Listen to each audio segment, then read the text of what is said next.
J-E-L-L-O.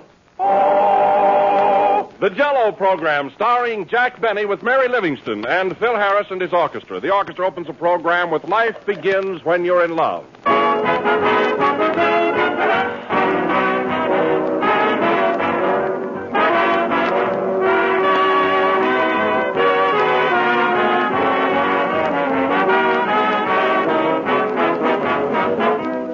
Here's a letter from Alberta, Canada, written by a young wife who asks me not to mention her name, but who gives me full permission to read you this experience of hers.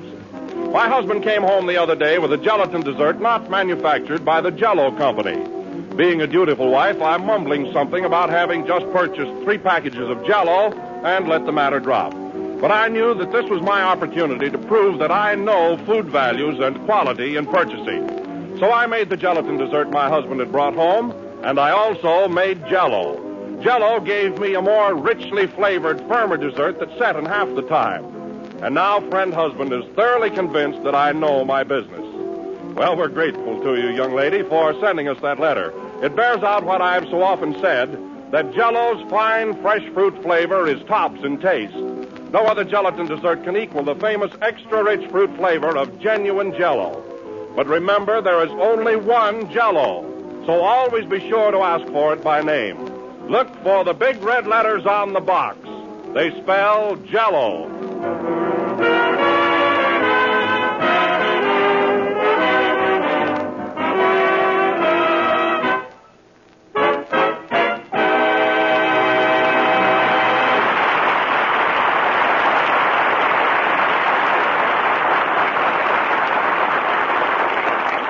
Life Begins When You're in Love, played by the orchestra. Now, ladies and gentlemen, we bring you that violinist with the accent on viol, Jack Benny. Thank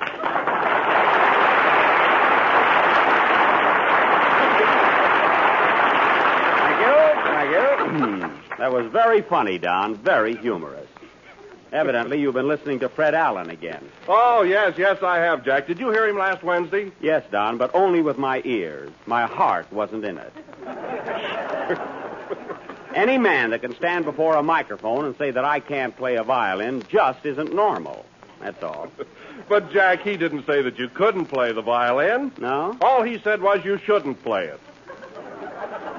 Oh, I see. Say, Jack. Yes, Mary? All I heard him say was you couldn't play the violin at the age of 10. I'm glad you brought that up, Mary, because I've got a photograph of myself right here, taken when I was 10 years old, playing the B on my violin. A very difficult number. Here, Mary, look. Yeah, what do you think of that? I'm glad it's not a sound picture. They didn't have them in those days. But, Jack, now how can we tell what number you're playing? Well, if you were a musician, you'd know. Say, who are you working for anyway, Fred Allen or me? Jell-O. Oh. Well, let me tell you something. I played violin in concert halls long before I knew anything about strawberry, cherry, orange, lemon, and lime. You left out raspberry. Yeah. I'll bet the audience didn't. That's right. Give Allen more ammunition to work with. Let's see that picture a minute, will you, Mary? Yeah, look at it, Phil. You're a musician. That proves conclusively that I'm an artist. Well, Jack, anybody can have a picture taken with a violin. Yes, Phil, but look, can't you tell from the way I'm holding it that I can play? You're holding it upside down. Well, it's much harder that way.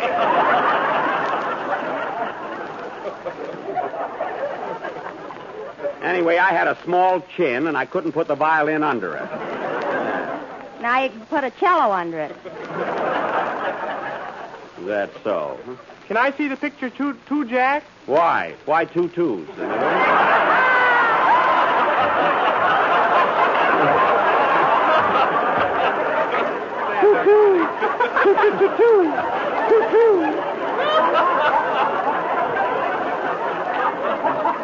Why do you want to see the picture, Teddy? Well, everybody else is getting laughs out of it. Yeah, you don't need it. Don't get cute, Kenny. And another thing, Fred Allen said I only had 2 strings on my fiddle. Imagine, that's what he called my Stradivarius, a fiddle. Is it a Stradivarius? That's not the point. Anyway, you count. Mary, you count it, will you? How many strings do you see in this picture? 4. See? 3 on the violin and 1 around your waist.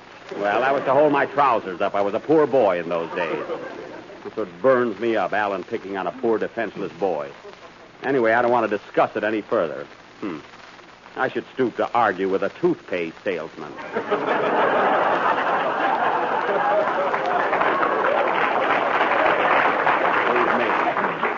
Well, you could use one. I said toothpaste, not toupee. Now, let's forget it. Say, Kenny, I want you to sing your song earlier tonight. It's very important. Okay, Jack. Come in. Mr. Benny, Yes? I want to take this opportunity of wishing you and your company a very, very happy New Year. Say, what is it? How long are you going to keep coming here? Until I get paid. Goodbye. Gee, is he going to stick around all year? It looks like it. Sing, Kenny.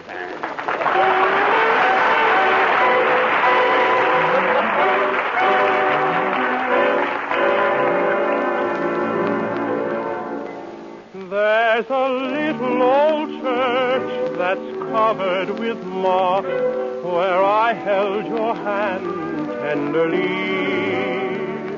I often go there to gaze at the cross and dream you are there with me.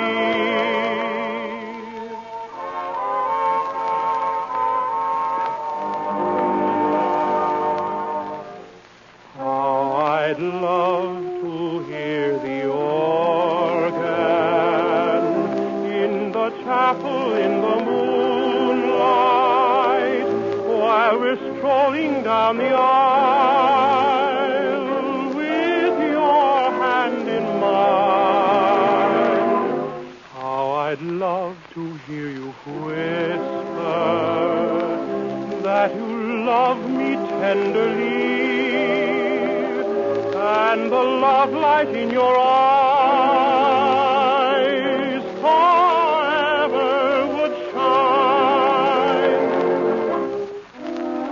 till the roses turn to ashes, till the organ turns to rust. If you never come, I'll still be there till the moonlight turns to dust. How I'd love to hear the choir in the chapel in the moonlight as they sing, "Oh, promise me forever be mine." How I'd love to hear the choir in the chapel in the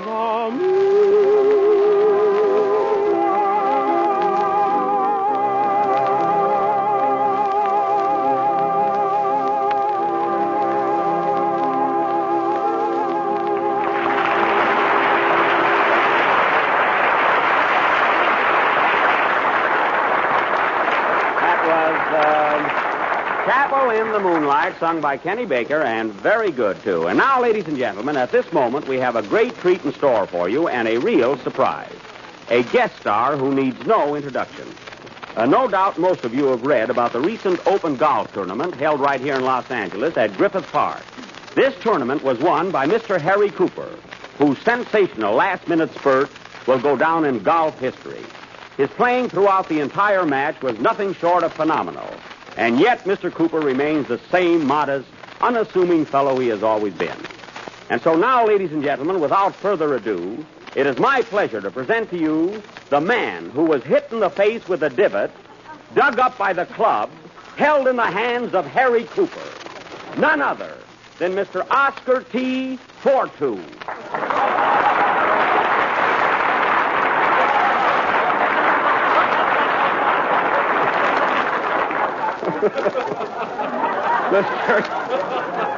Mr. Fortu, it is a rare privilege to have you appear on our program. Thank you.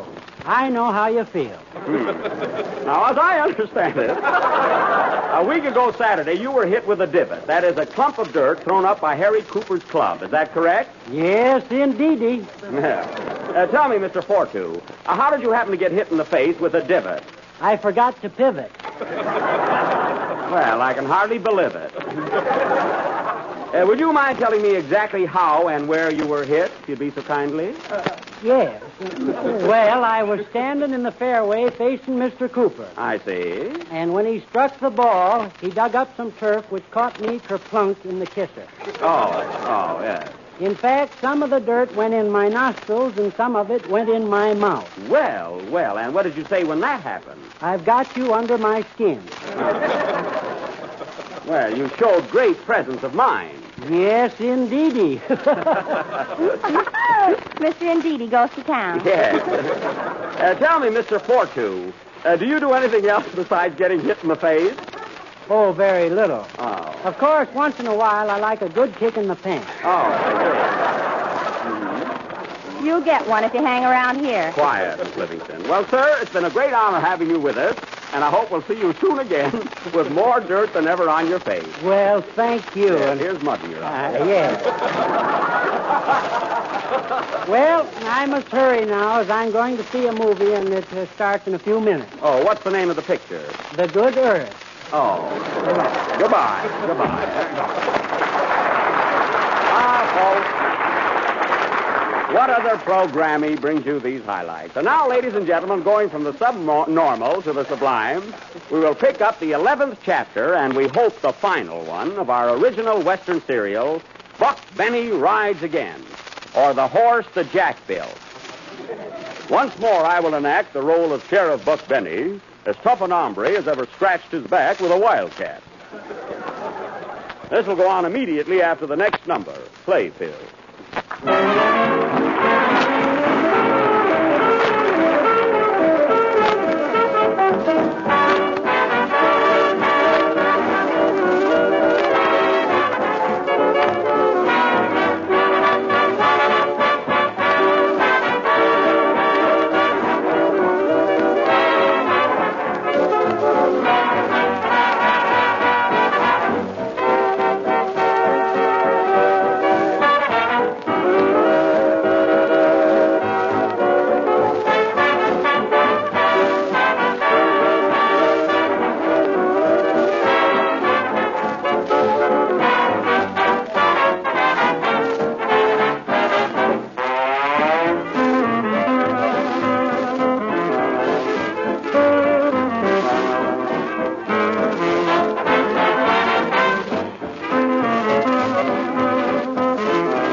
Lady Be Good from the production of the same name, played by Phil Harris and his orchestra. And now, ladies and gentlemen, for our play, Buck Benny Rides Again.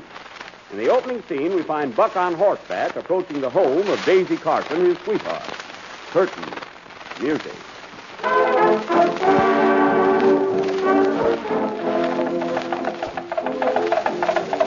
Get up there. Get up. Whoa, partner, whoa.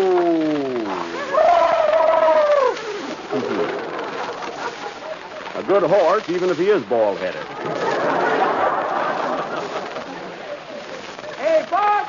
Buck! Well, thought we'd find you here, Sheriff. Hello, deputies. What's wrong?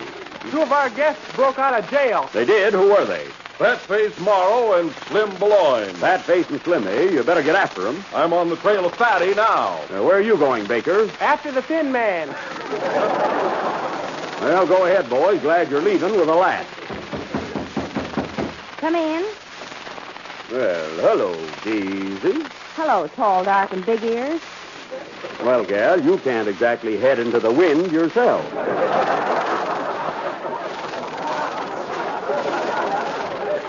Can I fix you a little breakfast? No, thanks, but I am thirsty. Mind getting me a drink of water, Daisy? Sorry, Buck, but Pappy filled the well full of brandy. Just like it. Where is your Pappy? If he ain't in the well, he's down at Ike Muller's drinking breakfast. Daisy, I'm glad I got a few minutes with you alone. You know, my ma's been thinking things over, and she asked me to ask you to marry me. How about it? Well, when you get home, tell your Ma that you asked me, and I told you to tell her that I said no. Sure. Ma'll be mighty disappointed. Wish I could say the same. Anyway, Buck, I told you once before that I can't ever marry you till Pappy passes on. Till Pappy passes on, eh? Yep, and I don't mean out. I'd sure like to see that old setup. Help! Help! Get them elephants off my tray. Here comes Pappy now. Hello, Buck. Hiya, Frank. What you got in that bottle? Well, I stopped in at the drugstore and got myself some peroxide. Peroxide? Don't tell me you're going to drink that. Nope, just thought I'd bleach my nose. Good idea, Frank. You've been stopping traffic on Main Street long enough. Did you have your breakfast yet, Pappy? No, I ain't, Daisy. You got any eggs in the house? Sorry, but we're all out of them. Shucks, and I had my heart set on a gin omelet. That's too bad. Huh? So long, Buck. Where you going, Pappy? If you want me, I'll be in the well. Good old Pappy. There he goes.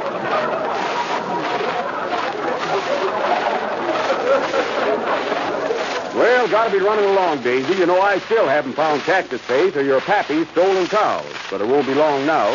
By the time you find our cows, they'll be giving gray milk. Don't worry, gal.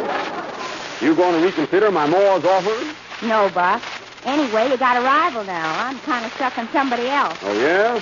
Well, I ain't jealous, gal. But if anybody steps in between you and me, well... Well, what? Just well, that's all. Just plain well. Are you calling me? No, Pappy. Jump back in. Better be careful in that well, Frank. Don't worry, Buck. He swims like a fish, too. Well, that comes in handy. Come in. Hello, Daisy. Hello, chubby puss. Here, Daisy, I brought you a box of chocolates. Thanks.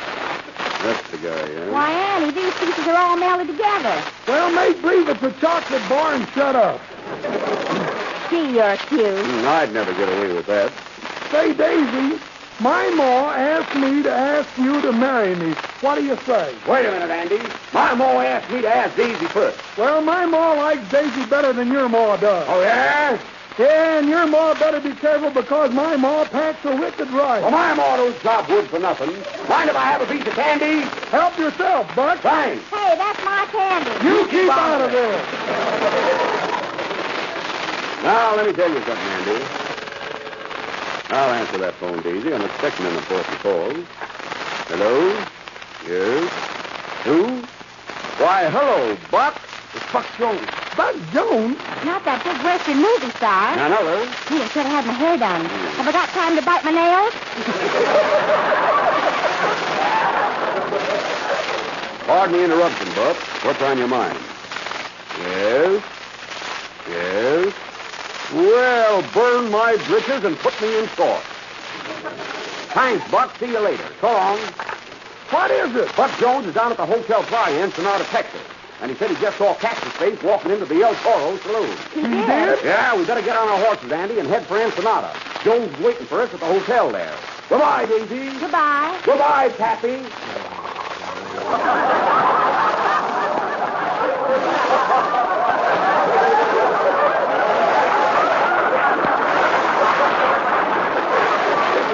I sure will. Well, we're on our way to Mexico, and this time we're going to bring back Cactus Face. Buck Benny rides again. Oh, does Andy Devine? Buck and Andy are now on the way to Ensenada. They may not find Cactus Face, but they will find Jell-O, and that's all I care about, because whether you're in the United States or Mexico, you can always get the genuine Jell-O with the big red letters on the box. No use rushing, Andy. We got a long ride ahead of us. A long, tough trail. We sure have, Buck. You want to hear some music? Where you going to get music? Well, I had a radio built in my horse. Well, tune her in, Andy. Tune her in.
Days have elapsed, and now we find Buck and Andy in Mexico approaching the quaint little town of Ensenada.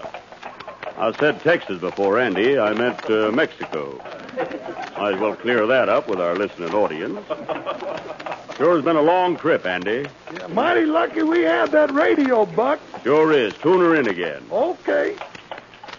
Oh, Mr. Allen! Mr. Allen! Turn that off, Andy.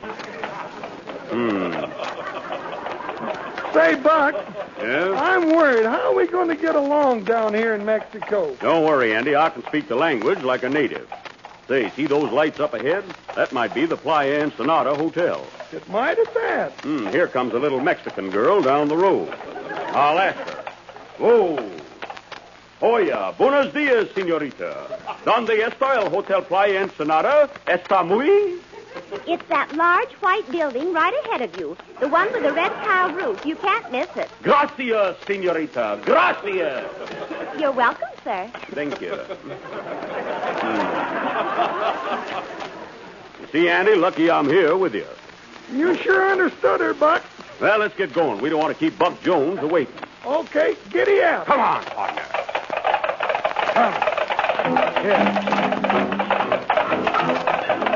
Whoa, whoa, partner. Whoa. Whoa. Whoa. We nearly had a photographic finish. Beautiful place, Andy. Let's go inside and talk to the clerk. Well, you'll have to do the talking, Buck. Okay. Oye, ¿cómo está, señor? Dígame, por favor, si está hospedado aquí el señor Buck Jones. Oh, yes, he's in room 201. I'll send for him immediately. Gracias, señorita. Or señor. Gracias. You sure get along swell down here, Buck. Yep, I never have any trouble talking to a native. I only wish I could find one. Well, here comes Buck Jones now. Sure enough. Hello, boys.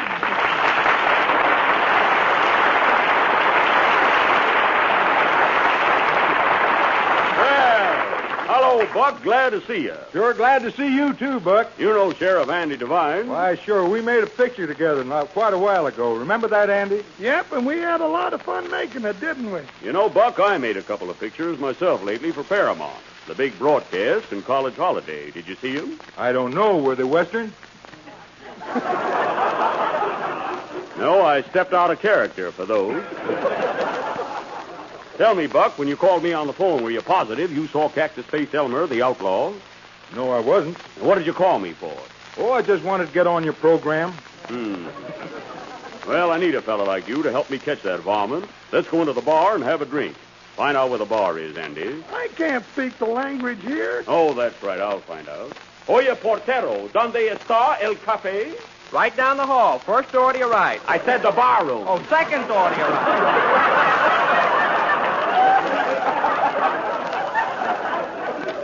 Come on, boys, let's go in. Well, you having a good time down here in Ensenada, Buck? Sure am, Buck. How about you? Well, I had a rough trip, Buck. And I'm Oh, rolling buck in. up, Buck. Oh, Buck. My name is Andy. See if you can squeeze that in. Well, here we are, fellas. Have a drink on me. Well, boys, what'll it be? I'll have a gin Buck. What'll you have, Buck? I'll have a Buck Carty. How about you, Sheriff? I'll have a Tom and Andy. That's Tom and Jerry. Well, let Jerry look out for himself. Say, fellas, come here a minute. That bartender looks kind of familiar to me. He does? Might be disguised. Wait a minute, I've got a hunch.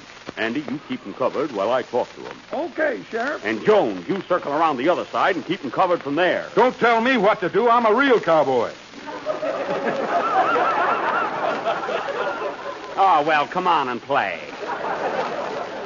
I got a sneaking idea that it's Cactus Face, the fellow who stole Carson's cows. Hey, bartender. Yes, gentlemen. What did you do before you tended bars? I was in the milk business. In the milk business, eh? Yes, sir. From cows to cowtail. Now listen, fellas. If this guy can't speak Spanish, we got our man.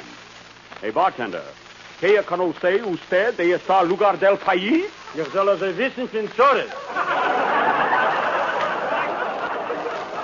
Ajá. ¿Cuánto tiempo tiene trabajando aquí? Is that so? A Schwarz years old year, I'm afraid we're on the wrong trail, boys. I'll try it once more. ¿Está segura que me dice la verdad de usted? 3 minutes King Cup and verga hargit. Poopsie. Whoopsie! It's Cactus Face. Grab him, boys! The lights are out. Watch that door. I got him, fellas. I got him. Wait a minute. Who's stepping on my hand? Get off of me, Sheriff. You're on my back. Can't help it, Andy. Buck Jones is on mine. Then who's on me? William F. Hart. This floor show will not be continued next Sunday night. Will Buck get off, Buck? Will Andy get off the floor? Will our sponsor tell us where to get off? Tune in next Sunday night and find out. Play, boys.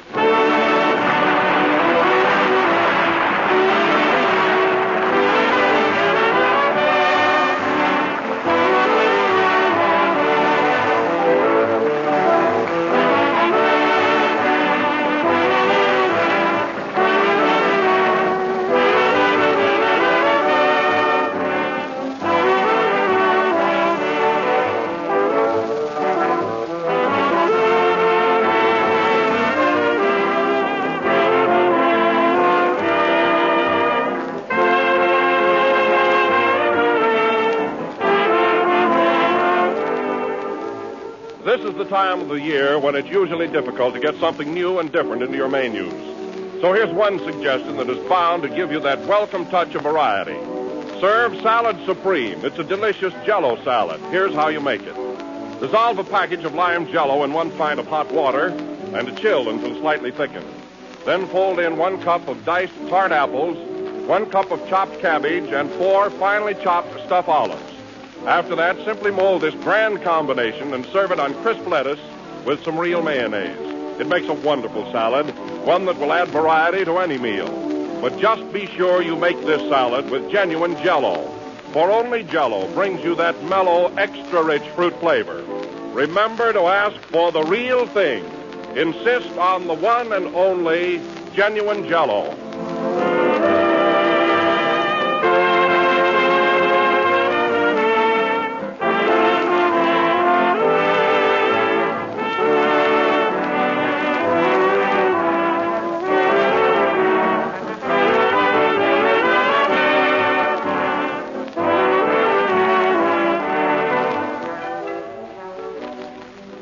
Last number of the 16th program of the new Jell-O series, and we'll be with you again next Sunday night. Meanwhile, I want to thank all of our guests this evening. Hope we had as many listeners. Buck Jones of Universal, Andy Devine of Likewise, Patsy Flick of Warner Brothers, and Jack Benny of Waukegan. Buenas noches, folks.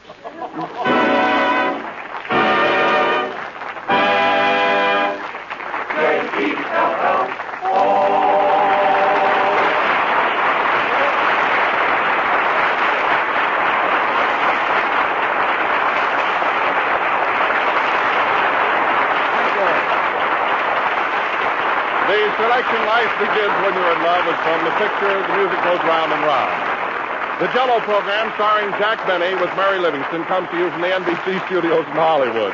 This is the Red Network of the National Broadcasting Company. KFI, Los Angeles, Earl C. Anthony Incorporated.